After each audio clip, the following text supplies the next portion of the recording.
আলাইকুম সবাইকে। আজকে আপনারা জানেন যে আমাদের বোর্ড মিটিং ছিল। কিছু কিছু গুরুত্বপূর্ণ ডিসিশন আমরা নিয়েছি। তাতে সবচেয়ে বড় যেটা আমি মনে করি যে বাংলাদেশ ক্রিকেটের জন্য সবচেয়ে significant decision probably for long time, which is we have agreed and board has agreed that we are going to start building the excellence centers. So আমরা এটা আজকে অ্যাপ্রুভাল পেয়েছি, আমরা এক্সেলেন্স সেন্টারের কাজ খুব দ্রুত শুরু করে দেব। আর এটা যদি আপনারা জানেন যে এখানে আমরা আসার আগে কয়েক বছর আগে পপুলাস এটা ডিজাইন করেছিলেন। পপুলাসের সাথে লাস্ট 22 তারিখে ওনাদেরকে ইনভাইট করা হয়েছিল, ওনাদেরকে ইনভাইট করে একটা মিটিংও করা হয়েছে।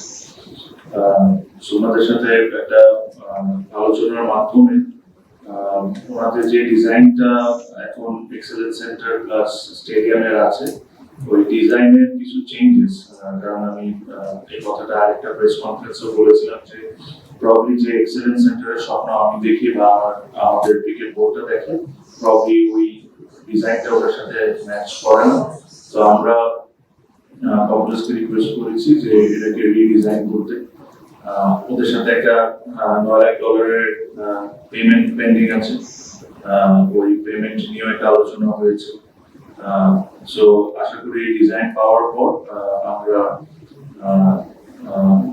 পরবর্তী যে ডিসিশন আমরা ওই ডিসিশনটা নিব। But the board has agreed that বিসিবির ফান্ড আমরা ইউজ করে আমরা এক্সেলেন্স সেন্টারটা কমপ্লিট করে ফেলবো। স্টেডিয়ামের যে বিষয়টা আসছে, স্টেডিয়ামের বিষয়ের জন্য প্রবলি আমাদের এটা গভর্নমেন্টের ফান্ডিং লাগবে।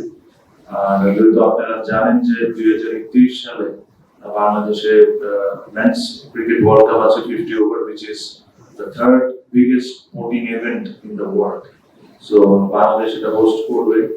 সো এটা বাংলাদেশের জন্য massive একটা প্রাউডের ব্যাপার, and I'm sure the government will also consider the fact যে আমরা যখন এই ওয়ার্ল্ড কাপের জন্য বিড করা হয়েছিল, Purbachal was part of that bidding process. So এটা আমরা গভর্নমেন্টের সাথে আলোচনা শুরু করেছি।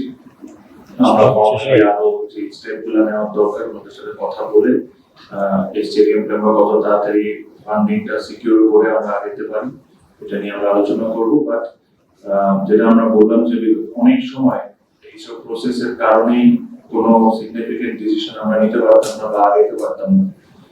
আমাদের এই বোর্ডের যতদিনের মাস 2 মাস 3 মাস যাই বলে এতটুকু আপনারা বুঝছেন যে আমরা খুব দ্রুত ডিসিশন নিয়ে খুব দ্রুত ফ্যাসিলিটিস এর দিক থেকে আমরা আগাচ্ছি।